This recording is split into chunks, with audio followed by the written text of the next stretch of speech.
So hey guys and welcome back to my channel. But explanation को start करने से पहले guys I am really sorry because इस बार मैंने कुछ ज़्यादा ही बहुत ज़्यादा वाला गैप कर दिया, क्योंकि जब से मैंने अपना यूट्यूब चैनल स्टार्ट किया है ना, तब से ऐसा कभी नहीं हुआ कि मैं अपने चैनल से सीधा का सीधा 10 से 12 दिनों के लिए गायब हो गई हूँ। बट ये पहली बार है जब मैं डायरेक्ट 10 दिनों के लिए गायब हो गई। इससे पहले मैं गायब हुई थी 7 डेज के लिए जब मेरे मामू जी की शादी थी, बट इस बार तो मैंने हद ही कर दी। Actually guys I don't know मेरे साथ हो क्या गया था, बस मेरा वीडियोस बनाने का मन नहीं कर रहा था। मैं बस आराम से घर में क्या करती, ना तो मैंने पढ़ाई की ना तो मैंने कोई न्यू चीज सीखा, बस मैंने पूरा टाइम वेस्ट किया। मैंने किया क्या, मैं तो पूरा दिन घर में एक तो सोती थी, मोबाइल चलाती थी और खाती थी। गाइज आई डोंट नो कि मैंने अपना इतना टाइम वेस्ट क्यों किया और आपको कोई कंटेंट भी नहीं दिया। उसके लिए आई एम रियली सॉरी। बट अब मैं वापस आ चुकी हूँ बिकॉज मेरी अक्ल अभी ठिकाने आ चुकी है। एंड गाइज आई नो कि आप लोग मुझे माफ़ कर दोगे। माफ़ कर दोगे क्या? आप लोग तो मुझे माफ़ कर चुके होगे, और अगर आप लोगों ने सच में मुझे माफ़ कर दिया है तो कमेंट में लिखो इट्स ओके।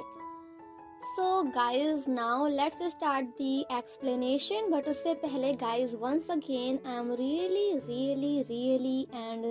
sorry.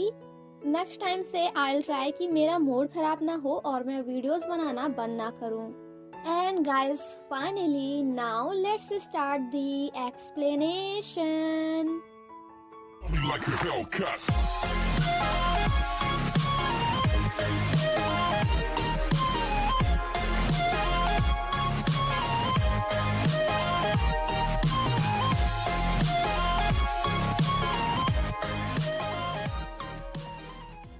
एपिसोड 1 की शुरुआत हमारे इस ड्रामा की फीमेल लीड से होती है, जो कि भागते हुए एक मैरिज सेरेमनी में फ्लावर बुके डिलीवर करने जा रही होती है।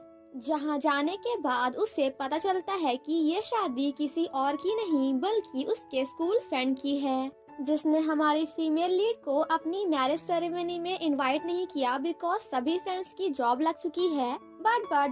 बट हमारी फीमेल लीड अभी भी हम सब की तरह नल्ली बैठी है।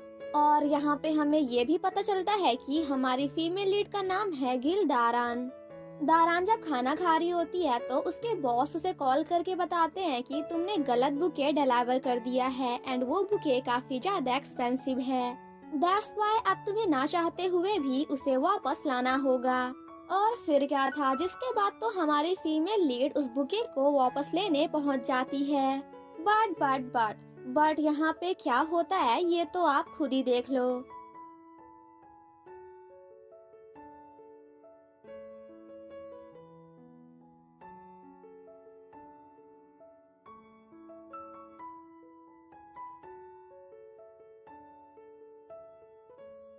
देन नेक्स्ट सीन में हम दारान को देखते हैं, जो कि काफी हैप्पी होकर रेडियो सुनते हुए जा रही होती है। एंड अभी रेडियो पे जो कहानी चल रही होती है वो किसी और की नहीं बल्कि उसी की थी।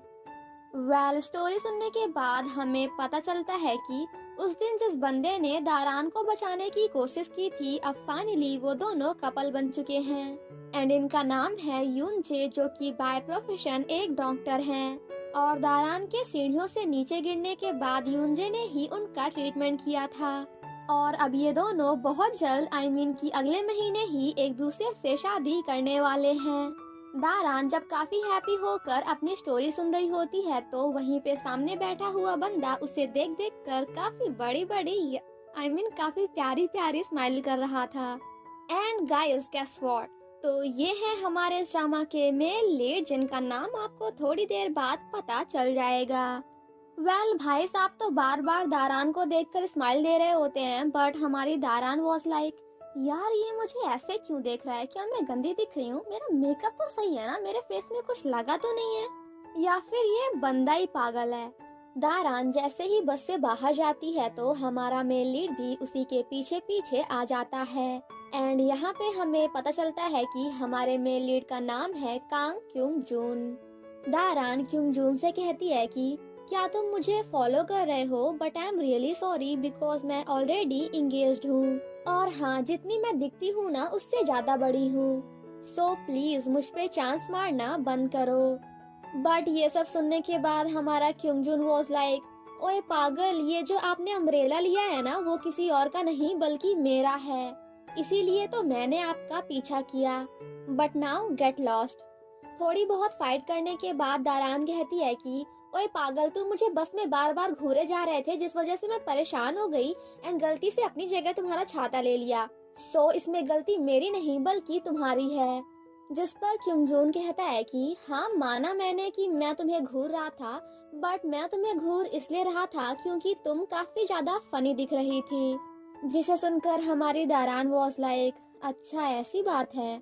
क्योंगजोन कहता है कि सिर्फ मैं नहीं बल्कि बस के सभी लोग तुम्हें देखकर हंस रहे थे, बट तुमने सिर्फ और सिर्फ मुझे यानी कि एक हैंडसम से बॉय को नोटिस किया, तो इसमें मेरी क्या गलती है। थोड़ी बहुत बातें करने के बाद क्योंगजोन कहता है कि क्या अब तुम मुझे फॉलो ही करती रहोगी। दारान जब जा रही होती है तो क्योंगजोन उसे रोकते हुए कहता है कि क्या तुम जहाँ जाना चाहती हो वो प्लेस ये है। जिस पर दारान कहती है कि मेरे बारे में जानने की ना कोशिश मत करो एंड वहाँ से भागते हुए चली जाती है। अंदर जाने के बाद स्कूल प्रिंसिपल दारान की क्या वॉट लगाती हैं एंड यहाँ पे हमें पता चलता है कि दारान एक स्कूल टीचर है। तभी थोड़ी देर बाद यहाँ पे क्योंगजून भी आ जाता है एंड यहाँ पे हमें पता चलता है कि क्योंगजून भी इस स्कूल का स्टूडेंट है जिसका ट्रांसफर आज ही अमेरिका से इस स्कूल में हुआ है। क्योंगजून के अंदर जाने के बाद तो हमारी दारान का रिएक्शन देखने लायक था। बेचारी हमारी दारान भी सोच रही होगी कि यार कहाँ फंस गई मैं। जहाँ प्रिंसिपल मैम क्योंगजून की तारीफ कर रही होती हैं तो वहीं दूसरी तरफ हमारी दारान क्योंगजून से अपना चेहरा छिपाने की कोशिश कर रही होती है, जिसे देखकर school principal was like, miss Gil Daran, क्या मैं लेक्चर दे रही हूँ तो आप अपनी आंखें बंद कर रही हैं। जिस पर दारान कहती है कि अरे बिल्कुल नहीं मैम, मैं तो बस ब्लिंक कर रही हूँ। जिस पर प्रिंसिपल मैम कहती हैं कि अगर आपका ब्लिंक हो गया हो तो प्लीज क्योंगजून को पूरे स्कूल का इंट्रोडक्शन करा दीजिए। दारान के बाहर आने के बाद क्योंगजून दारान से कहता है कि मिस गिल दारान, तो क्या अब मैं आपको फॉलो कर सकता हूँ। देन नेक्स्ट सीन में हम उन दोनों को साथ में देखते हैं जहां क्योंगजून अमेरिकन स्कूल की तारीफ कर रहा होता है तो वहीं दारान कोरियन स्कूल की। क्योंगजून जब दारान को गिल दारान बोलता है तो दारान उससे कहती है कि ओए पागल, तुम स्टूडेंट हो मेरे, तो प्लीज मुझे गिल दारान बोलना बंद करो, टीचर बोलो टीचर। जिस पर क्योंगजून कहता है कि ओके गिल टीचर। वो दोनों बातें कर ही रहे होते हैं कि तभी दारान को उसके फियांसे यूंजे का कॉल आता है। और फिर क्या था, जिसके बाद तो हमारी दारान क्योंगजून को भूलकर यूंजे से बातें करने में बिजी हो जाती है। ये सब देखकर क्योंगजून कहता है कि क्या ये आपका वही डॉक्टर फियांसे है जिसने आपका ट्रीटमेंट किया था। जिस पर दारान कहती है कि हाँ, बट प्लीज तुम इस बात को सीक्रेट रखना, बिकॉज मैं नहीं चाहती कि स्कूल के किसी भी बच्चे को पता चले कि सीढ़ियों से नीचे गिरने के कारण मेरी टेल बोन टूट गई थी। जिस पर क्योंगजून कहता है कि ठीक है, बट इसके बदले में मैं भी आपको टीचर गिल दारान बोल सकता हूँ। एंड आफ्टर दैट विंडो से जंप करते हुए वहाँ से चला जाता है। क्योंगजून जब जा रहा होता है तभी रास्ते में कुछ स्कूल के बच्चे मिलकर उसे परेशान करने लगते हैं। क्योंगजून की काफी अच्छी इंग्लिश देखकर गैंग का लीडर कहता है कि my name is Gil Chung Sik, are you can Korea. And guys, मैं आप सभी को बता दूं कि ये सीन ना इस ड्रामा के फर्स्ट एपिसोड का one of the most funniest scene है। क्योंगजून जब उन सभी को स्टूपिड बोलकर वहां से जाने लगता है तो गिल चुंग सिक उसे रोकते हुए कहता है कि स्टूपिड मतलब गजब बेइज्जती है। बट हमारा क्योंगजून तो अभी भी इंग्लिश में बातें कर रहा होता है, जिस पर चुंगसुक कहता है कि अबे गधे, अगर तुझे कोरियन समझ में आ रही है ना तो प्लीज हमसे कोरियन में बात कर। जिसे सुनकर क्योंगजून कोरियन में कहता है कि you guys are so annoying, just get lost. Chungsik Kyungjoon को मारने ही वाला होता है कि तभी वहाँ पे दारान आकर उसे ऐसा करने से रोक लेती है। और फिर क्या था, जिसके बाद तो दारान चुंगसिक की क्या वॉट लगाती है, जिसे देखकर हमारा क्योंगजून वॉज लाइक, क्या कोरिया में बच्चों को इस तरह मारना टीचर्स को अलाउ है? I mean, क्या ये चीज लीगल है? जिस पर चुंगसिक के फ्रेंड्स कहते हैं कि बिल्कुल नहीं, बल्कि टीचर तो चुंगसिक को इसलिए मार रही हैं बिकॉज वो चुंगसिक की बड़ी बहन है। एंड यहाँ पे हमें पता चलता है कि गिलदारान एंड गिल चुंगसिक एक दूसरे के सगे भाई बहन हैं, जिसे जानने के बाद क्योंग जून प्यारी सी स्माइल करता है। देन नेक्स्ट सीन में हम उन दोनों को साथ में देखते हैं, जहां भाई की पिटाई करने के बाद दारान को बाद में उसके लिए काफी ज्यादा बुरा भी लगता है। वहीं दूर से क्योंग जून काफी ज्यादा सैड होकर उन दोनों को साथ में देख रहा होता है। देन नेक्स्ट सीन में हम क्योंग जून को घर में देखते हैं, जहां वो काफी ज्यादा सैड होता है। वहीं दूसरी तरफ हम दारान को हॉस्पिटल में देखते हैं, जहां वो यूनजे से मिलने गई होती है। एंड आफ्टर दैट वहाँ पे यूनजे की उसके फ्रेंड्स के साथ फोटो देखकर अपनी भी फोटो वहाँ पे लगा देती है। दारान जब यूनजे का वेट कर रही होती है, तभी वो यूनजे के साथ अपनी पुरानी मेमोरीज को याद करती है, जहाँ वो दोनों साथ में काफी ज्यादा हैप्पी होते हैं। जब काफी देर तक वेट करने के बाद भी यूनजे नहीं आता, तो दारान अपने घर वापस चली जाती है। एंड फाइनली यहाँ पे हमारा इंट्रोडक्शन होता है दारान के मॉम एंड डैड से, जिनका एक छोटा सा रेस्टोरेंट है। वहीं दूसरी तरफ हम क्योंग जून के अंकल एंड आंटी को देखते हैं, जो कि उसके साथ सिर्फ और सिर्फ उसके पैसों के लिए हैं। क्योंग जून के अंकल जब उसे घर बेचने की बात करते हैं, तो क्योंग जून ऐसा करने से मना कर देता है, क्योंकि ये घर उसकी मॉम का है, जो कि अब इस दुनिया में नहीं है। अंदर जाने के बाद क्योंग जून काफी ज्यादा सैड होता है एंड अपने बेड को देखते हुए अपनी मॉम को याद करता है। देन नेक्स्ट सीन में हम क्योंग जून को फर्नीचर शॉप में देखते हैं, जहां वो अपने लिए एक न्यू बेड खरीदने गया था। तभी थोड़ी देर बाद वहां पे दारान भी आ जाती है एंड उसे भी वही बेड पसंद आता है, जो कि हमारे क्योंग जून को। और फिर क्या था, जिसके बाद तो हमारी गिलदारान बेड की बुराई पे बुराई करना स्टार्ट कर देती है, ताकि क्योंग जून इस बेड को ना खरीदे। बेड की बुराई करते करते गिलदारान क्या करती है, ये तो आप खुद ही देख लो। देन नेक्स्ट सीन में हम उन दोनों को साथ में खाना खाते हुए देखते हैं, जहां इस बार तो गिलदारान उस बेड की इतनी ज्यादा तारीफ करती है, इतनी ज्यादा तारीफ करती है कि चाहे कुछ भी हो जाए बट क्योंग जून उस बेड को खरीद ले।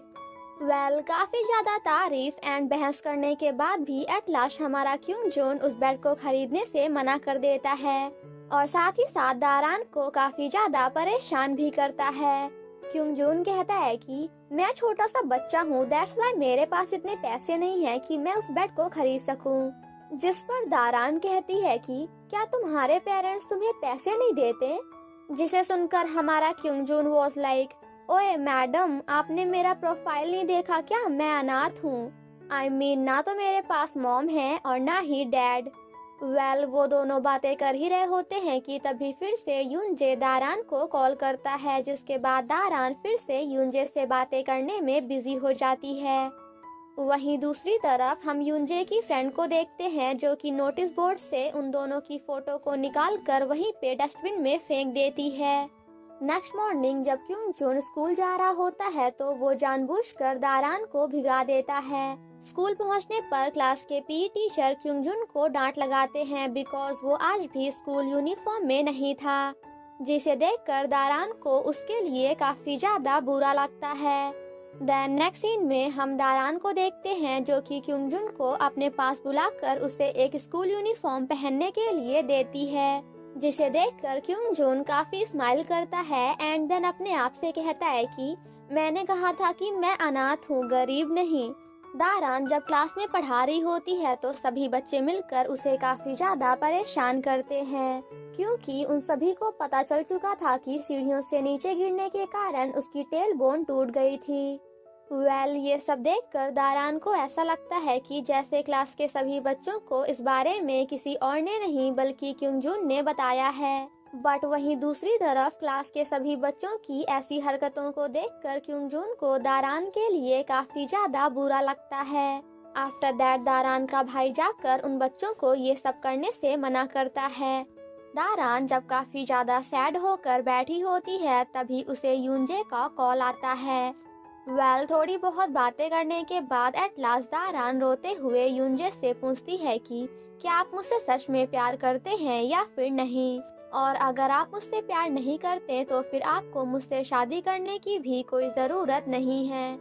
वहीं दूर से क्योंग जून ये सब देखते हुए कह रहा होता है कि सीज प्रो, मतलब कि मन में जो कुछ था सब कुछ बोल दिया।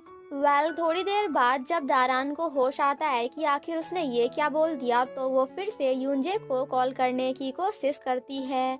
बट तभी थोड़ी देर बाद वहाँ पे क्योंग जून आकर दारान से उसका फोन छीन लेता है एंड देन उसे अपनी बाइक पे बिठाकर एक लेक की साइड पर लेकर जाता है, जहाँ दारान क्योंग जून को उसकी हेल्प करने के लिए थैंक यू बोलती है।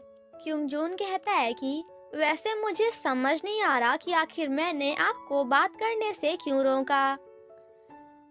कि मुझे समझ नहीं आ रहा कि आखिर मैं आप दोनों के बीच में क्यों आ रहा हूँ। जिस पर दारान कहती है कि मुझे पता है तुम्हें मेरे लिए बुरा लग रहा है, क्योंकि तुम्हारी वजह से क्लास के सभी बच्चों को मेरे एक्सीडेंट के बारे में पता चल गया। जिसे सुनकर हमारा क्योंग जून वॉज लाइक, ओए मिस गिल, दारान पागल हो गई है क्या आप? माना कि मैं एक बैड बॉय हूँ, पर इतना भी बुरा नहीं हूँ मैं जो आपकी एक्सीडेंट वाली बात को पूरी क्लास में फैलाऊंगा। ये काम मैंने नहीं किया, ओके?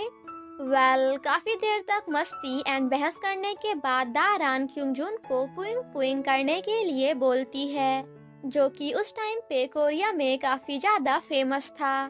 सो गाइज, आप लोग भी कमेंट में जाकर लिखो पुइंग पुइंग। वो दोनों बातें कर ही रहे होते हैं कि तभी यूनजे दारान को कॉल करके उससे कहते हैं कि क्या आप वो क्वेश्चन फिर से पूछ सकती हैं जो कि आपने मुझसे थोड़ी देर पहले पूछा था। जिस पर दारान कहती है कि क्या आप मुझसे सच में प्यार करते हैं या फिर नहीं। जिसे सुनकर यूनजे कहता है कि इस बात का आंसर मैं आपके सामने आकर देना चाहता हूँ। वहीं दूर से क्योंग जून ये सब देखकर दारान के लिए काफी ज्यादा हैप्पी होता है एंड देन एक फोटो को देखते हुए दारान को वहीं पे छोड़कर वहां से चला जाता है। वहीं दूसरी तरफ यूनजे के पास भी बिल्कुल उसी तरह की एक फोटो होती है जिसमें मिरेकल लिखा होता है। वो दोनों जब जा रहे होते हैं तभी रास्ते में उन दोनों का छोटा सा छोटा सा नहीं बल्कि बहुत बड़ा वाला एक्सीडेंट हो जाता है। यूनजे को जब होश आता है तो वो क्योंग जून को पानी में डूबता हुआ देखते हैं एंड देन जाकर क्योंग जून की हेल्प करने की कोशिश करते हैं। एंड गाइस, गेस व्हाट, यहाँ पे इन दोनों की वही फोटो बन जाती है जो कि उन दोनों के पास है।